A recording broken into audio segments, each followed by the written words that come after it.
Saludos cordiales a todas y a todos. Estamos en esta serie de videos invitando a personas que nos cuenten sobre su experiencia, sobre su vivencia respecto a temáticas importantes del desarrollo profesional que ustedes vienen realizando. Nos encontramos aquí con Marcia Mandepora, mi coterránea, Yactamasi se diría. Em, Ella es socióloga guaraní, magíster en educación intercultural bilingüe, con mención en gestión y planificación. Fue rectora de la Universidad Indígena Guaraní y Pueblos de Tierras Bajas, Apiahuayquitumpa. Directora ejecutiva de la Fundación para la Educación en Contextos de Multilingüismo y Pluriculturalidad, FUNPROIB Andes. Jefa de la Educación Intracultural, Intercultural, Plurilingüe y Fortalecimiento Institucional del Instituto Plurinacional de Estudios de Lenguas y Culturas.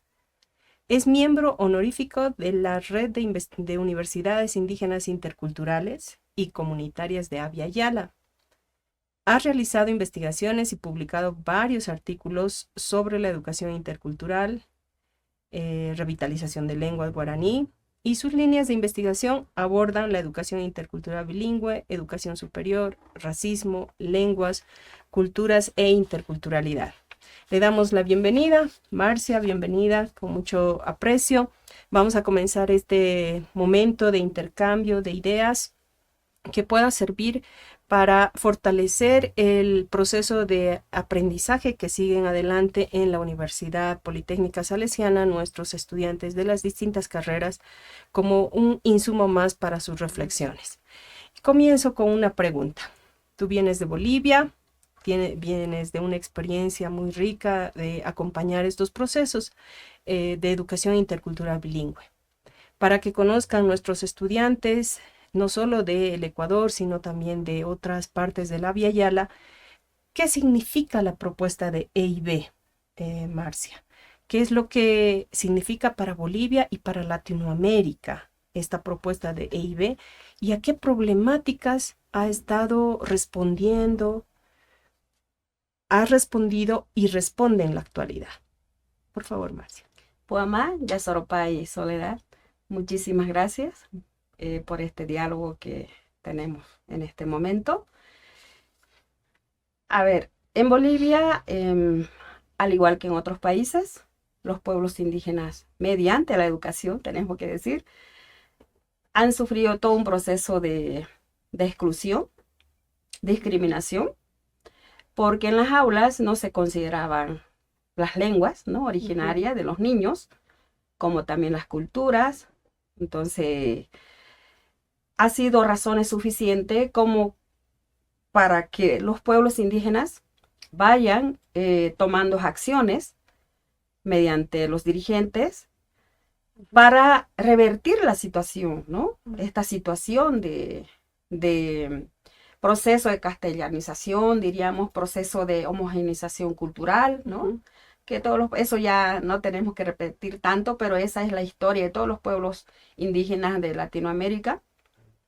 Entonces, frente a esta situación es que los pueblos indígenas han tenido todo un proceso también de reflexión, proceso de concienciación, ¿no? Para proponer una propuesta alternativa diferente a este tipo de educación, y eso es la educación intercultural bilingüe, ¿no? Con la educación intercultural bilingüe, entonces, se pudo, sobre todo los pueblos indígenas y los niños, ¿no? Tuvieron esa oportunidad para poder entender también que mediante la educación se puede revertir la situación, principalmente el reconocimiento de las lenguas y sobre todo el uso oral y escrito de las lenguas indígenas en las aulas, ¿no? Cosa que en la educación tradicional ese proceso era negado, ¿verdad? Claro. Que también, bueno, a través de la EIB se podía, por ejemplo, hablar de las culturas, de las historias, ¿no? De las memorias. Entonces, creo que el pueblo indígena se apropió de todo este proceso educativo en nuestro país Y los logros más importantes tiene que ver justamente con el tema de reconocimiento primero a los pueblos indígenas como tales, ¿no? Como actores políticos, obviamente, en el país. Y también procesos, por ejemplo, de formación a nivel de educación primaria, porque se implementó, ¿no? La IB como parte del sistema público, ¿no? Es decir, como política pública y de Estado, ¿no? Entonces, creo que es una forma también de reconocimiento de las luchas de los pueblos indígenas por parte del Estado, ¿no? Aunque ahí tenemos que también decir que ha habido muchas cosas, ¿no? Pero lo más importante, creo, es el logro, por ejemplo, primero, de que la, mediante la educación se vaya poco a poco reconociendo las formas propias, por ejemplo, también de aprender, ¿verdad? Las formas propias también de construir saberes y conocimientos, que antes no se conocía otra forma de hacer, ¿verdad? Educación, pero con la EIB se va entendiendo, se va reconociendo también, aunque con muchas dificultades, pero yo creo que el camino ya está trazado y hay que seguirlo. Entonces, y el compromiso también está, digamos, ahí dado, y en Bolivia tenemos las condiciones políticas como para seguir continuando, ¿no? Entonces creo que eso es lo que puedo decir respecto a la pregunta. Sí, tenemos una historia de un 30 años, incluso un poco más, de estar discutiendo, pensando, avanzando en términos de legislación respecto de la educación intercultural bilingüe. Y como lo mencionas tú claramente, es un espacio, es un proyecto en el cual se reivindican lenguas, conocimientos, saberes, formas de enseñanza, de aprendizaje propios de los pueblos y nacionalidades indígenas.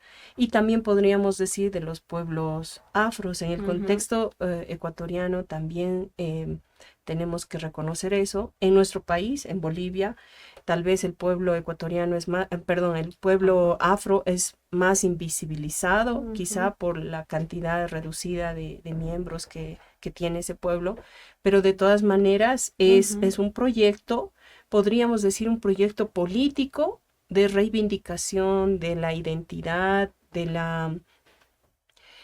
las formas propias de cada pueblo, ¿verdad? Sí. Entonces, en ese sentido, vemos que hay una larga tradición de trabajo, de lucha, de ir cambiando poco a poco, incluso estructuras gubernamentales para dar la apertura a esta lucha, ¿verdad? Y después de todo este tiempo trabajado, Marcia, ¿qué, qué cambios así sustanciales podrías mencionar? Tanto en Bolivia o quizá en Latinoamérica. ¿Qué cambios así respecto de lo que pasó antes o cómo era la situación antes y en lo que vemos ahorita, ¿no? ¿Qué logros puntuales podrías mencionar? Bueno, la IB tenemos que, bueno, parto diciendo de que es producto, ¿verdad?, de los movimientos indígenas en Bolivia. Y uno de los cambios muy importante a partir, por ejemplo, del proceso de la implementación en Bolivia, tengo que decir la constitucionalización, por ejemplo, de todas las lenguas, de todas las lenguas de Bolivia, ¿no? Incluido el castellano. Creo que eso ya es un fundamento, digamos, político importantísimo en cuanto a la revitalización, fortalecimiento, recuperación de las lenguas indígenas en nuestro país, ¿no? Se hacen oficiales. Se hacen oficiales, ¿no?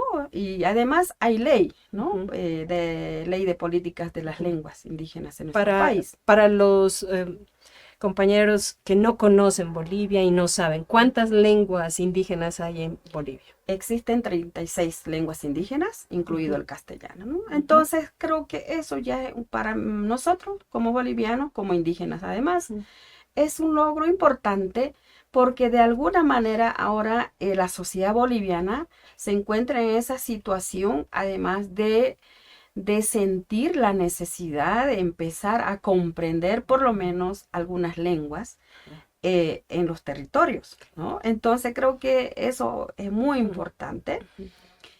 Y si bien, digamos, no hay todavía tantos avances en cuanto a que todos los bolivianos deberían por lo menos aprender una lengua indígena, Ujú, pero yo creo que el hecho está ahí, está la Constitución, entonces eso da pie para que también todos los bolivianos y las bolivianas por lo menos ujú, vayan asumiendo, ¿no? Esa responsabilidad, tal vez no tanto compromiso, pero por lo menos empiezan a interesarse para aprender y entender algo de las ujú, lenguas, ¿no? Y ujú. eso para nosotros los indígenas ya es un avance importante Claro. porque sentimos que está ahí y que podemos sin miedo expresarnos en nuestra lengua, escribir en nuestra lengua, en diferentes espacios y Ujú, con mucha autoestima, además, ujú, con mucha valoración, ¿no? ujú, Y yo creo que eso es un gran avance, ¿no? ujú, Y por otro lado, también el de reconocer, por ejemplo, que la IB avance desde el nivel primario hasta el nivel de educación superior, ujú, ¿no? Porque la ley de educación 070 en vigencia actualmente, ujú, ¿no? En su artículo establece que la educación debe ser intracultural, intercultural y plurilingüe a nivel del sistema ujú. educativo. Entonces yo creo que las condiciones políticas están dadas. Ahora la dificultad es el cómo implementamos, ¿no? Y Claro. creo que ese es el desafío que en este momento Ujú, no, bueno, está todavía en pie porque hay que hacer muchas cosas, ¿no? Pero por lo menos están las condiciones políticas dadas y a raíz de eso también se ha ido desde el Estado creando algunas instituciones ujú, eh, operativas. Por ya, ejemplo, están el Instituto Plurinacional de Estudio ujú, de Lengua y Cultura, el ujú. IPELCE, Claro. relacionado a temas de investigación de culturas y las lenguas en nuestro país. Están también los institutos de lengua y culturas en cada región, que hasta el momento ya se cuenta con 32 institutos de lenguas y Ujú, culturas, ¿no? ujú, Entonces, están las escuelas de formación de maestros que se han transformado, que antes eran normales, ¿no? claro. Y están, de hecho, por ejemplo, las tres universidades indígenas, Ujú, ¿no? Creadas en 2008. ujú, Entonces, en ese sentido, creo que ha habido un gran avance. Considero que es una forma también de reconocer los movimientos, las luchas de los pueblos indígenas. Y ahí tenemos que ser claros de que todos los avances políticos, por ejemplo, que hay desde la constitución, las normativas, que se están ahora, bueno, que se han aprobado en nuestro país, tiene que ver justamente con la ujú. lucha de los pueblos indígenas, ¿no? Claro. O sea, no tenemos que entender como que a partir, bueno, de Los como que gobiernos. los gobiernos, porque es Ujú, realmente, ¿no? Tenían como un acto, ¿no? de De bondad. benevolencia, de bondad hacia los pueblos indígenas Claro. que, Ujú, bueno, se han aprobado, constitucionalizado, exacto. por ejemplo, las lenguas indígenas, ¿no? Ujú, No, yo creo que más bien no, sino que los pueblos indígenas han transformado, ujú, ¿no? Al Estado boliviano, a la sociedad boliviana, en un carácter pluricultural, claro. ¿no? Y han convertido al Estado en un Estado Ujú, plurinacional, ¿no? ujú. Entonces, creo que eso es los logros más importantes, ¿no? Que se ha Mm. dado en nuestro país. Sí, definitivamente se notan los logros, se notan los avances, pero también se notan algunas falencias en el Ujú, sentido de que hay aspectos que todavía no se pueden solucionar, es un proceso largo, es un proceso a veces que implica lucha constante, ¿verdad? Aquí en el Ecuador, por ejemplo, se nota que a partir incluso de estos logros políticos, educativos que tienen los pueblos y nacionalidades, se nota que todavía hay mucha deuda a ujú, nivel de educación, de calidad educativa en los pueblos, para los niños, para los jóvenes. Por ejemplo, el dotar materiales a las ujú, escuelas, sí. el que tengan todos los implementos y todas las digamos, todas las comodidades para tener o conexión a luz eléctrica o conexión al internet en muchos lugares, Ujú, sobre todo los más alejados de los centros urbanos, ¿verdad? El contar con maestros muy bien calificados, formados, son deudas que se ujú, tiene todavía en muchas partes, no solo del Ecuador, también en Bolivia, ¿no? Y que parten de las acciones del Estado, pero también de las luchas de los pueblos.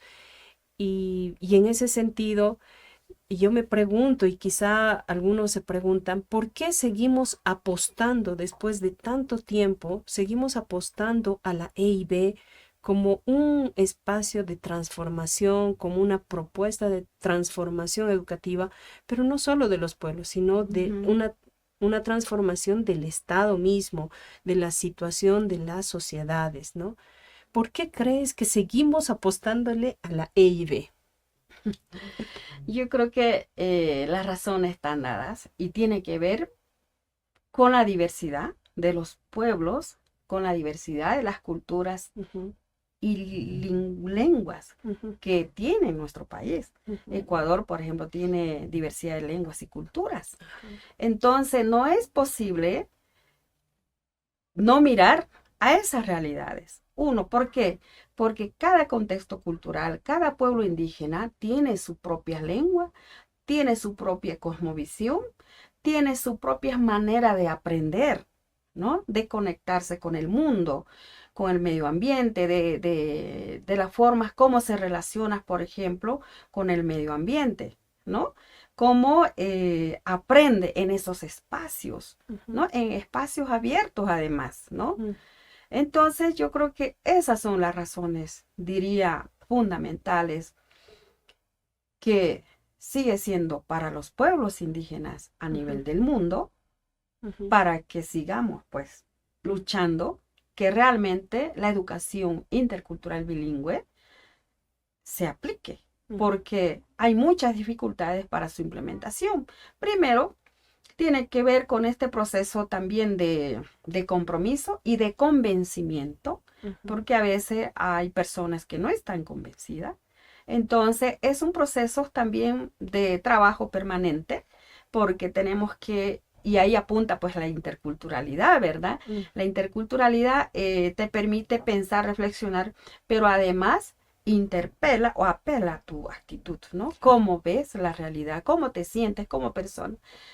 Aún así siendo indígenas, ¿no? Porque también Ujú, tenemos que asumir que los indígenas somos producto de esa educación claro, colonizante, ¿no? claro. Entonces, tenemos que nosotros primero mirarnos, ¿no? Cómo transformarnos, en otras palabras, volver a aprender, volver a mirar nuestra realidad, ¿no? Ujú, Nuestros saberes, a reconocer que tenemos otra forma de aprender, que tenemos otros conocimientos y saberes, ¿no? Que nos apoya, nos ayuda en nuestro proceso, por ejemplo, de pensar y de sentir. Porque ese es el ser, por ejemplo, el ser guaraní es eso, ¿no? De la forma como viene aprendiendo y construyéndose como persona, ¿no? Porque la cultura, por ejemplo, en nuestras culturas y en todo, por ejemplo, todos somos seres vivos, ¿no? ujú, No, bueno, nos diferenciamos que nosotros somos humanos, ¿no? Pero todos son seres vivos, ujú, ¿verdad? Entonces hay la necesidad, por ejemplo, de prestar atención a esas particularidades, a esos seres vivos que están ahí presentes. Por ujú, ejemplo, ¿por qué ahora hablamos de los cambios climáticos? ¿No? ujú. ¿Quiénes son los que conservan mejor tal vez el medio ambiente o cuidan mejor la naturaleza? Son los pueblos indígenas.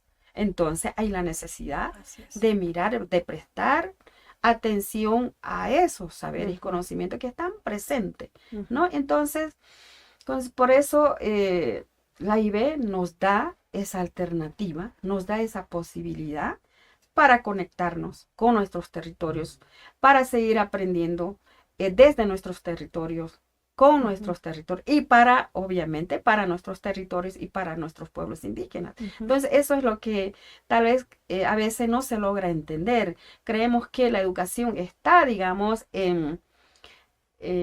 en otros espacios, ujú, ¿no? Espacios, por ejemplo, solamente formal de ujú. educación, pero cuando en realidad la educación está en los territorios, En ¿no? la vida En la misma. vida misma, ¿no? Ujú, Entonces, desde ahí es que pensamos y creo que eso, la debilidad está en cómo podemos salir de las cuatro paredes que muchas veces estamos ahí, cómo podemos tener esa vía posibilidad de conectarnos con ese otro espacio donde se aprende de otra manera y podemos complementar, por ejemplo, lo que hacemos, al menos los docentes, a veces en las cuatro paredes, pero cómo complementamos ese proceso de formación de aprendizaje con esa otra forma de educación, de aprender, por ejemplo, en las comunidades, en los territorios, o en conexión con la naturaleza, con los illas, en guaraní decimos illa a los guardianes, ¿no? Porque todos tienen sus guardianes, los cerros, las aguas,